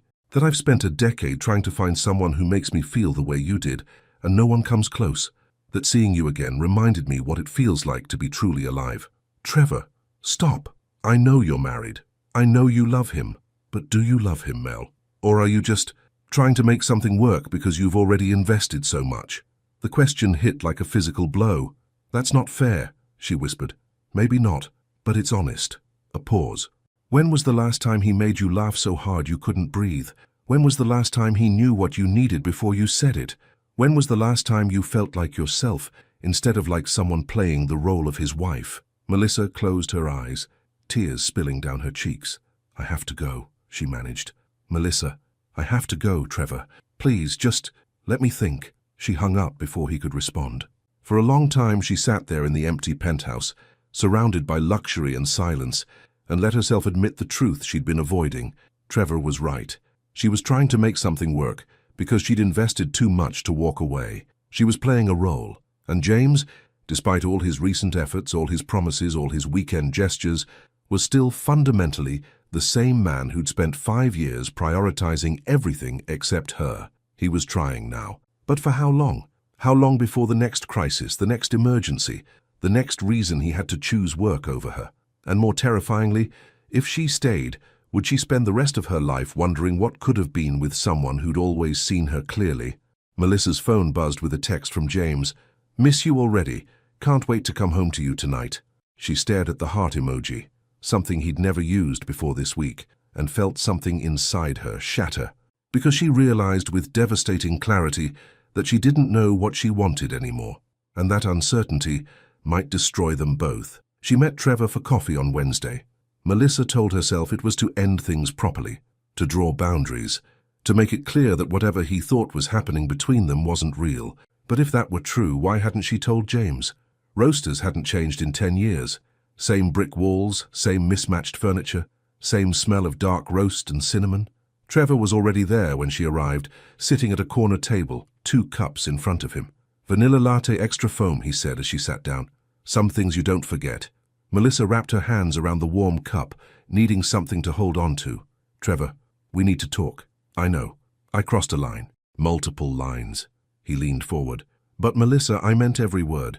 Seeing you again, it made me realize what I threw away, what I've been missing. You threw it away 10 years ago, she said quietly. You can't just resurrect something that's been dead for a decade. Is it dead, really? His brown eyes searched hers. Because from where I'm sitting, there's still something here. I see it in the way you look at me. The fact that you came today, even though you knew you shouldn't. I came to tell you this has to stop. Then why are you still sitting here? The question hung between them, unanswerable. I'm married, Melissa said finally. I love my husband. Do you? Or do you love the idea of your marriage working? What's the difference? Everything. Trevor reached across the table, his hand hovering near hers. Love isn't obligation, Mel. It's not trying to force something that doesn't fit. It's ease. It's laughter. It's feeling like yourself instead of like someone's project to fix. James doesn't see me as a project, doesn't he? He ignored you for months, and now suddenly he's attentive because you finally got his attention. That's not love. That's guilt. That's fear of losing his possession.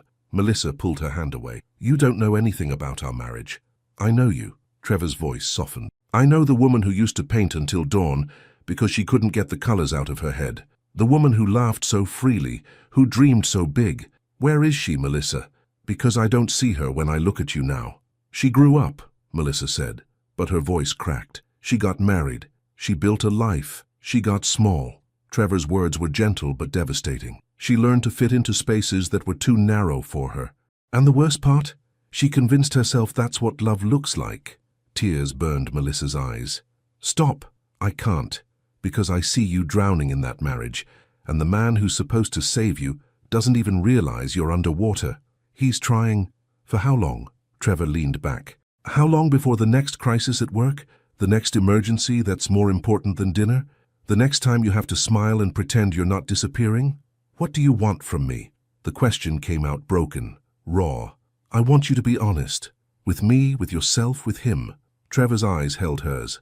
I want you to admit that you're not happy, that you haven't been happy for a long time, and that maybe, just maybe, you deserve more than a man who only sees you when you're about to walk away. Melissa stood abruptly, her chair scraping against the floor. I need to go. Melissa, I can't do this. I can't sit here and let you poison what I'm trying to save. I'm not poisoning anything, Trevor said, standing too. I'm just saying what you already know but are too afraid to admit. She grabbed her purse, heading for the door, but his voice stopped her. I'm not asking you to choose me, Mel. I'm asking you to choose yourself. Melissa walked for hours after that, her mind a hurricane of confusion and pain. She found herself at the Brooklyn Bridge, staring out at the water as the city hummed around her. Trevor's words echoed relentlessly. You deserve more than a man who only sees you when you're about to walk away. Was that what James was doing? Scrambling to save something because he was afraid of losing it, not because he truly valued it? Or was she looking for excuses? For reasons to justify the pull she felt toward Trevor, toward the memory of who she used to be? Her phone buzzed. James. Emergency meeting ran long. Won't make it home for dinner. I'm so sorry. Tomorrow, I'll make it up to you. Promise. Melissa stared at the text, something cold settling in her chest. An emergency. Again. After the perfect weekend, after all the promises, after choosing her, choosing them, choosing differently, here it was, the pattern repeating. She typed back, it's fine, but it wasn't fine. Nothing was fine. When James finally came home at 11 p.m., Melissa was sitting in the dark living room, a glass of wine in her hand. Hey, he said softly, loosening his tie. I'm sorry about tonight. The Singapore division had a crisis. There's always a crisis, James. He stopped. What? There's always an emergency. Always something more important, always a reason. Melissa, this was different. How? She stood, setting down her wineglass. How was it different from last time? Or the time before? Or the hundreds of times you've chosen work over me? That's not fair. You know I'm trying. Trying isn't enough. The words exploded out of her, months of frustration and pain finally breaking through. Don't you see? You try for a few days, maybe a week, and then something happens and you're right back to the same pattern, the same excuses, the same broken promises. James's face hardened. I had a legitimate emergency. People's jobs were on the line. And what about us? What about my life, my needs, my dreams? Melissa's voice cracked. When do I stop being the thing you get to when everything else is handled? You're being unfair. Am I? Tell me, James, when was the last time you asked me about my work, my clients, the projects I'm passionate about? She stepped closer. Oh, wait, you did ask. Once. Last week. And you know why? Because you were scared of losing me, not because you actually cared. That's not true, isn't it? Tears streamed down her face now. You spent 5 years treating me like furniture, like something that would always be there no matter how much you neglected it. And now that I'm finally standing up, finally demanding more, you're scrambling to keep me. But that's not love, James. That's control. I love you. You love the idea of me. You love having a wife, having someone waiting at home, having someone to show up with at galas. But do you love me? Melissa? The woman with dreams and fears and needs that don't revolve around your schedule? James ran a hand through his hair, frustration rolling off him in waves. I don't know what you want from me. I cancelled Tokyo. I took you away for the weekend. I've been coming home early. And I'm supposed to be grateful? Grateful that you're finally doing the bare minimum of what a husband should do? She laughed bitterly. James, do you hear yourself? You want a medal for basic consideration. I'm doing everything I can. No, you're doing everything you can without actually changing. Melissa wiped her tears. You're performing, putting on a show. But the moment there's a crisis, the moment work needs you, you drop everything, including me, and run. That's my job. And I'm your wife. Her voice broke. Or at least I'm supposed to be. But I don't feel like your wife, James. I feel like your obligation. Your backup plan, the thing you remember to tend to when everything else is sorted. Silence crashed between them. What do you want me to do? James asked finally, his voice hollow. Quit my job? Walk away from everything I've built? I want you to choose me, without having to be forced. I want you to want to be here, not feel obligated to be here. She met his eyes. I want to matter more than a contract, more than a meeting, more than your father's legacy. You do. Then prove it. The words echoed her challenge from weeks ago. Not with a weekend away, not with flowers or empty promises. Prove it by actually changing, by making me a priority, without me having to threaten to leave first. James stared at her, and she saw something shift in his expression, anger giving way to fear. Are you saying you want to leave?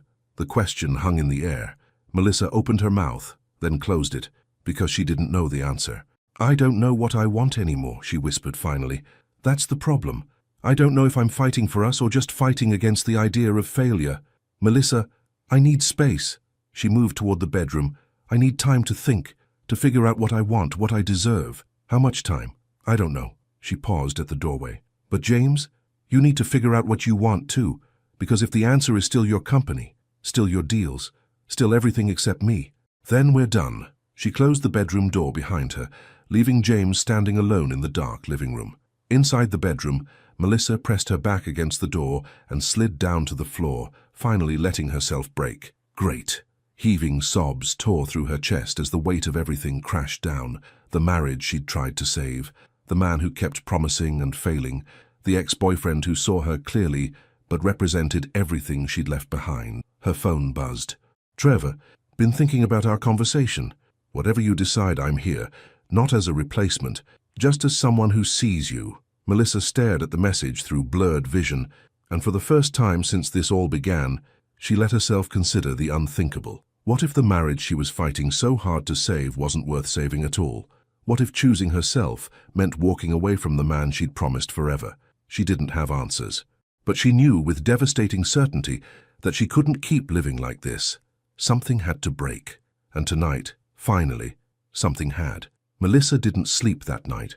She lay in bed, listening to the silence beyond the bedroom door, wondering if James was still out there or if he'd left entirely. Around 3 a.m. she heard the front door open and close. He'd left. Of course he'd left. She should have felt vindicated, proven right. Instead, she just felt hollow. Morning came grey and cold. Melissa dressed mechanically, jeans, sweater, her hair pulled back, and emerged from the bedroom to find the penthouse empty, except for a note on the kitchen counter. I'm staying at the office. Take all the time you need. I love you, Jay. The handwriting was rushed, shaky, so different from his usual precise script. Melissa folded the note and slipped it into her pocket. Then she called Trevor. They met at McCarran Park, neutral territory, away from restaurants and memories. Trevor was waiting on a bench when she arrived, wearing jeans and a navy jacket, looking more like the boy she'd known in college than the successful restaurateur he'd become. Thanks for coming, she said, sitting beside him but maintaining distance. Always. He studied her face. You look exhausted. I am. She pulled her cardigan tighter against the October chill. James and I had a fight last night. A bad one. What happened? She told him everything. The broken dinner plans, the confrontation, the words that couldn't be taken back. Trevor listened without interrupting, his expression growing darker with each detail. So you asked for space, he said when she finished. I did, and this morning he was gone. Of course he was. Trevor's voice was bitter, because when things get hard, that's what he does. He runs to work. That's not fair. He left to give me what I asked for. Did he? Or did he leave because he doesn't know how to fight for you? Trevor turned to face her fully. Melissa, I need to say something, and I need you to really hear me. She nodded. I'm not going to lie and say I don't want you to choose me. I do. God, I do. He took a breath. But more than that, I want you to choose yourself, to stop settling, to stop making excuses for a man who keeps breaking your heart. He's trying when it's convenient, when you're about to walk away, but what happens in 6 months, a year, when the newness of almost losing you wears off? Trevor's eyes were intense. Will he still be trying then? Or will you be right back here feeling invisible again? Melissa looked away, watching a jogger pass with a golden retriever. I know I hurt you, Trevor continued. 10 years ago, I was a coward who couldn't handle how bright you shined. But I've spent a decade regretting it, learning from it. If you give me a chance, a real chance, I promise I won't waste it. Trevor. I see you, Melissa. All of you. The artist, the dreamer, the woman who wants to build something meaningful, not just be someone's trophy wife. He reached for her hand, and this time she didn't pull away. Leave him. Start over with me. Let me show you what it feels like to be chosen every single day. His words painted a picture so tempting it hurt. A life where she wasn't waiting, where she wasn't fighting for scraps of attention, where someone saw her clearly and wanted all of her. I need to think, she whispered. Then think. Take all the time you need. He squeezed her hand. But Melissa, don't stay with him out of fear. You deserve more than that. Melissa walked for hours after leaving Trevor, her mind a war zone of competing truths. Trevor was right about so much. James had neglected her, had taken her for granted, had only started trying when he was afraid of losing her. But Trevor was also wrong, because James was trying, imperfectly, inconsistently, but genuinely. He'd cancelled trips. He'd come home early. He'd asked about her work, her dreams, her life, and more than that, she loved him. Despite everything, despite the pain and loneliness and broken promises, she still loved James Folden. But was love enough? She found herself outside Keisha's apartment building. Her friend buzzed her up immediately, taking one look at Melissa's face and pulling her into a fierce hug. Tell me everything, Keisha said. So she did. The fight with James, the meeting with Trevor, the impossible choice in front of her. When she finished, Keisha was quiet for a long moment. What do you want me to say? She asked finally. That you should leave James and run to Trevor. That you should stay and keep fighting. I want you to tell me what to do. Baby, I can't. Keisha took her hands. But I can ask you some questions, and you need to answer honestly, not with the answer you think you should give. Melissa nodded. When you imagine your future, really imagine it, who do you see? The answer came immediately. Unbidden, James. Always James. When you think about growing old, who's sitting on that porch with you? James, with grey in his hair and laugh lines around his eyes, holding her hand like he had on their upstate weekend. And when you imagine giving up on your marriage, walking away for good, how does that feel? Like death, like losing a limb, like cutting out her own heart. Tears streamed down Melissa's face. I think you have your answer, Keisha said softly. But what if Trevor's right? What if James only changes temporarily? Then you deal with that when, if, it happens. But Mel, you can't make decisions based on what might go wrong. You have to make them based on what you actually want. Keisha squeezed her hands. Do you want your marriage? Yes, Melissa whispered. God help me, yes. Then stop running from it. Stop letting Trevor poison it with what-ifs. Go home, talk to your husband, fight for what you want instead of letting fear convince you it's already lost. Melissa returned to the penthouse at 7 p.m., her heart hammering. James was there. He stood by the windows, still in yesterday's suit, rumpled and exhausted.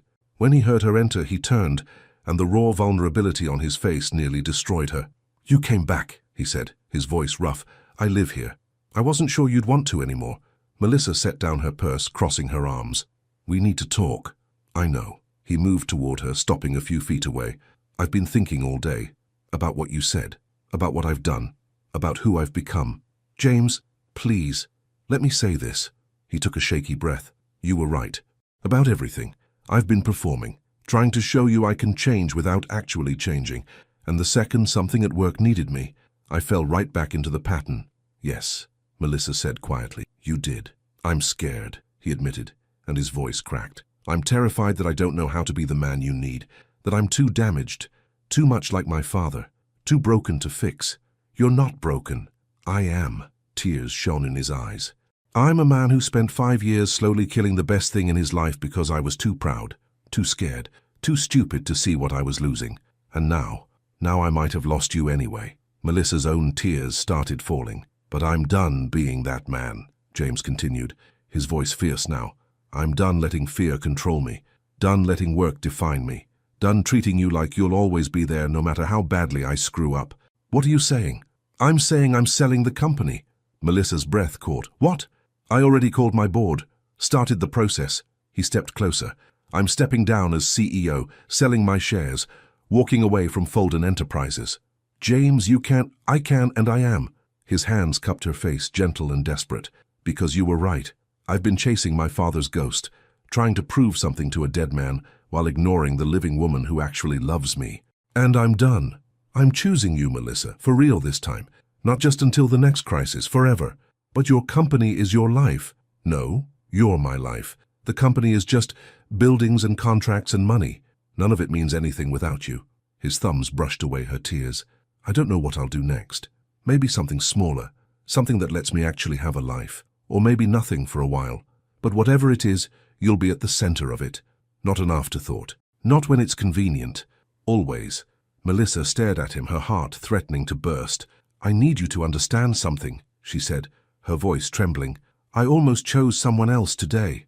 James flinched, but didn't pull away. I know. You know? I saw the texts. From Trevor. Last night your phone was on the counter and... He swallowed hard. I saw enough, and I realized that if I lost you, I'd have no one to blame but myself. I didn't. Nothing happened. I know. But it could have. And that's on me. His forehead touched hers. I pushed you so far away that you started looking for someone who would actually see you. And God, Melissa, I'm so sorry. I'm sorry I made you feel invisible. I'm sorry I made you doubt your worth. I'm sorry I wasn't the husband you deserved. James, but I'm begging you. His voice broke completely. Please, please give me one more chance. Not to perform, not to try.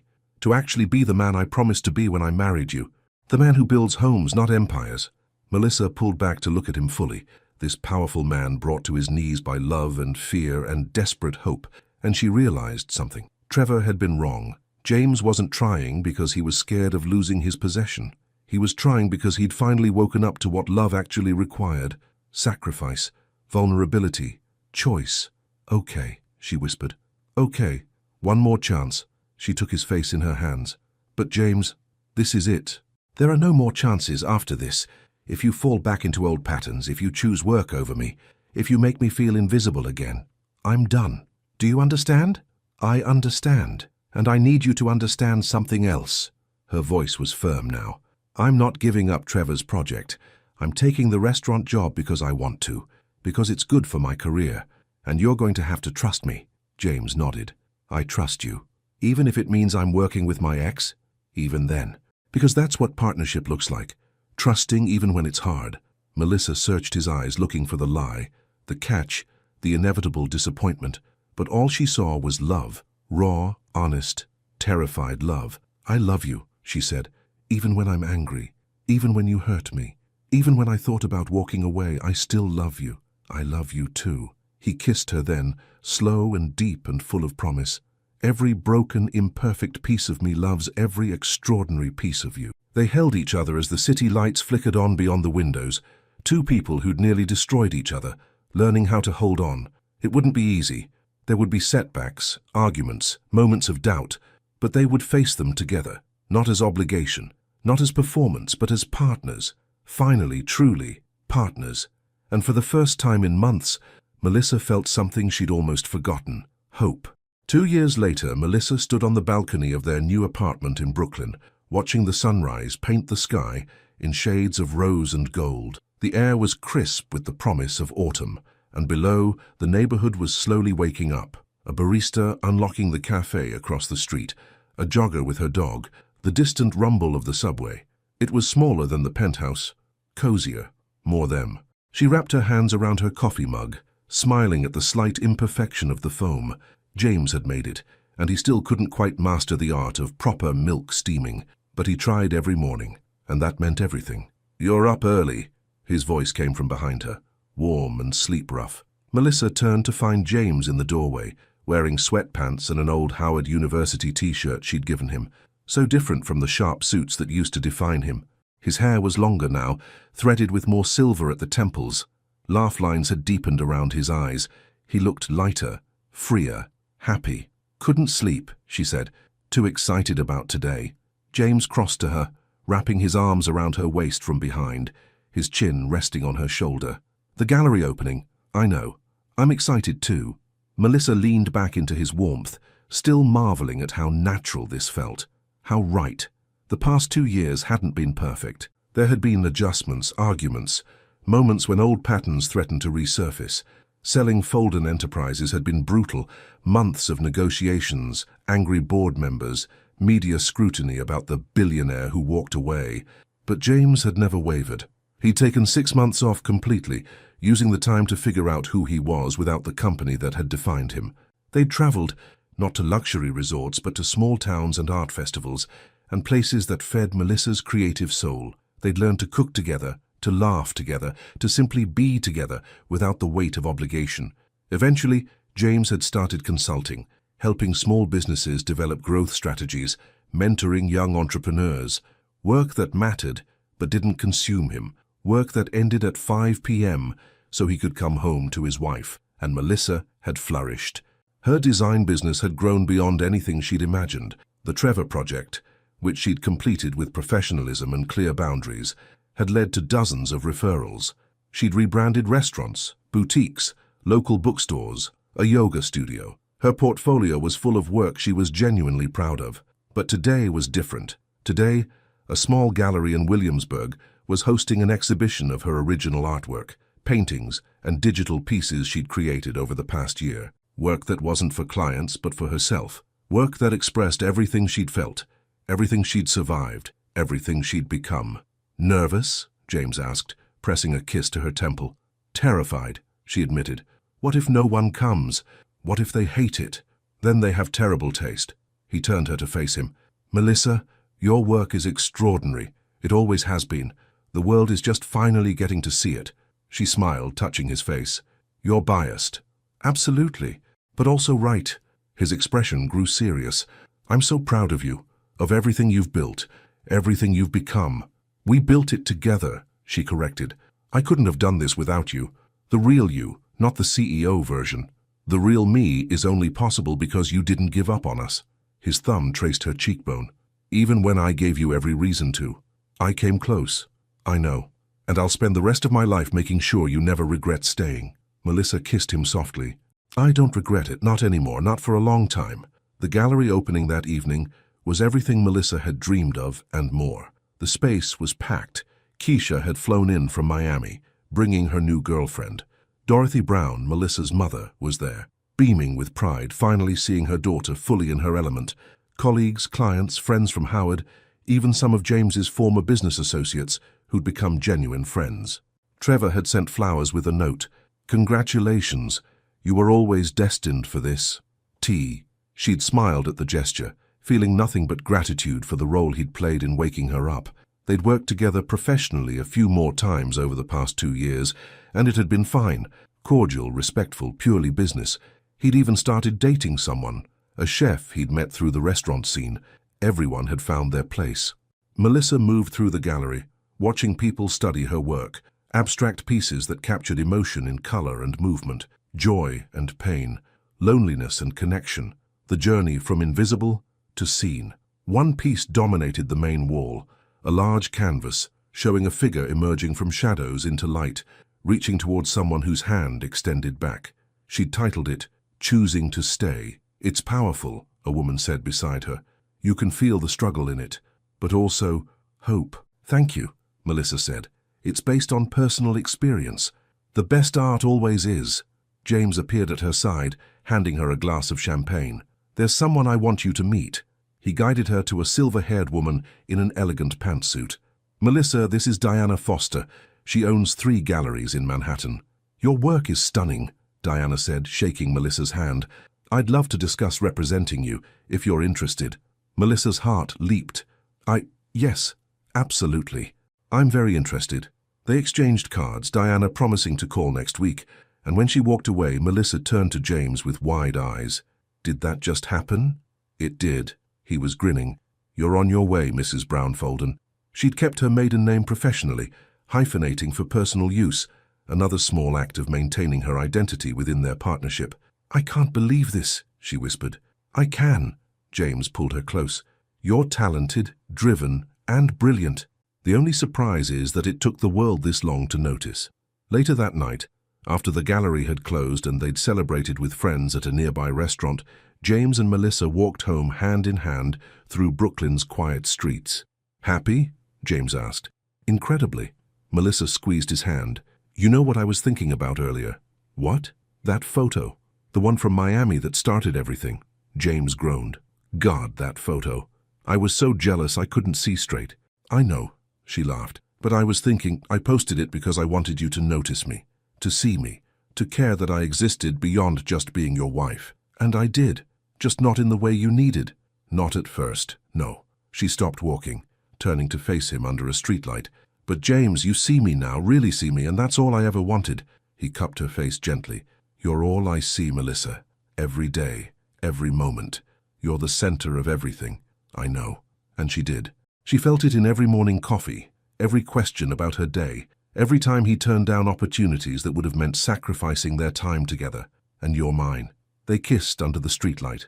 Two people who'd nearly destroyed each other, learning how to love properly, how to choose each other not out of fear or obligation, but out of genuine desire to build something beautiful together.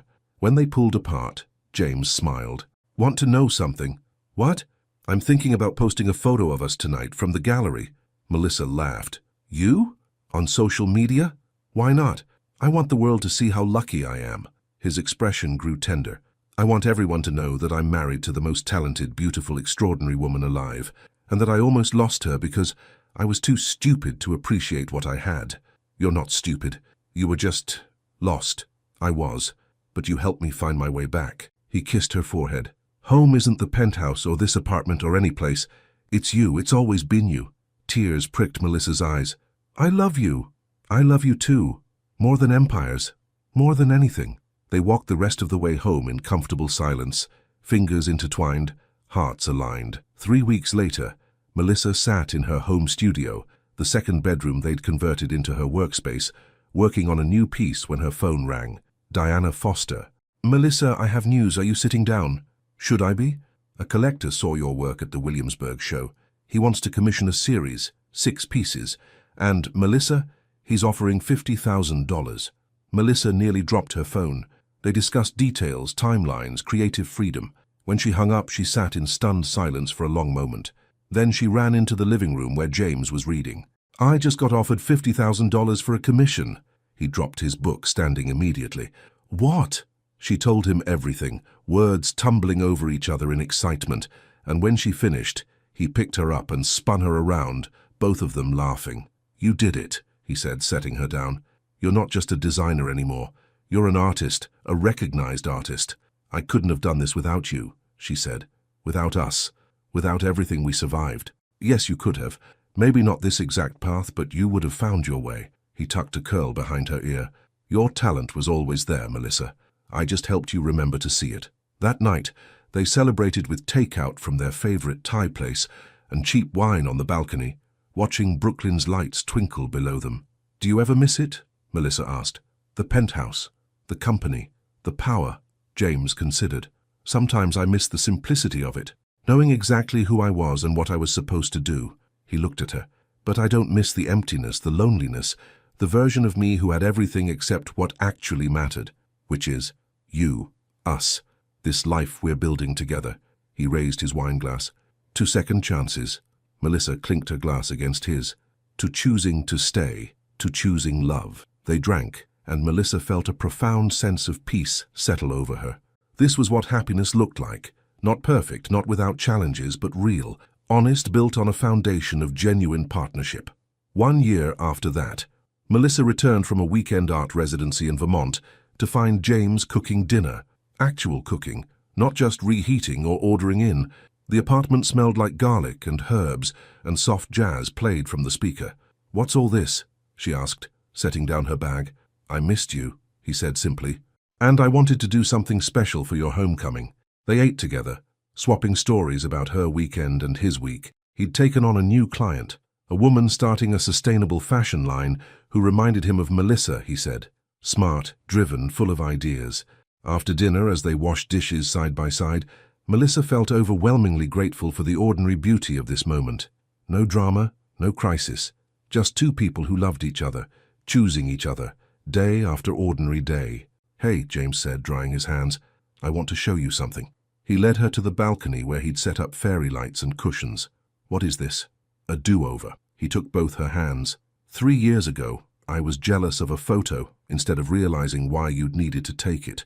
Tonight I want to take our own photo, one that shows us as we really are, happy, together, choosing this life. Melissa's throat tightened with emotion. James. He pulled out his phone, wrapped his arm around her, and they took a selfie, both smiling, genuine smiles, the city lights glittering behind them. "Perfect," James murmured, looking at the photo. "Should I post it?" "Only if you want to." He typed a caption.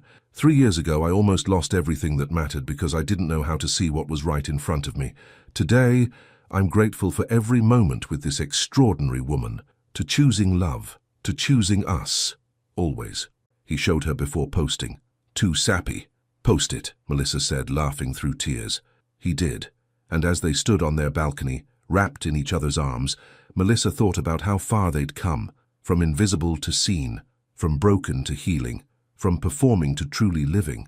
They weren't perfect. They still had arguments, still stumbled sometimes, but they'd learned how to fall and get back up together, how to choose each other even when it was hard, especially when it was hard. "Yeah, I'm glad I stayed," Melissa whispered against his chest. "I'm glad you demanded more," James replied. "You saved us. You saved me. We saved each other." And standing there with the city breathing below them and the future stretching bright ahead, they knew it was true. Love wasn't about grand gestures or perfect moments. It was about choosing, every single day, and they had chosen well. Your turn. Would you have made the same choice Melissa did? Would you have stayed and fought for your marriage or walked away to start fresh? Share your thoughts in the comments below. Your participation means a lot to the channel. What did this story teach you about love, forgiveness, and the courage it takes to demand what you deserve? Thank you so much for watching until the end. If you enjoyed this story, don't forget to subscribe to the channel, leave a like, and comment your thoughts. Your participation is very important to us. See you next time.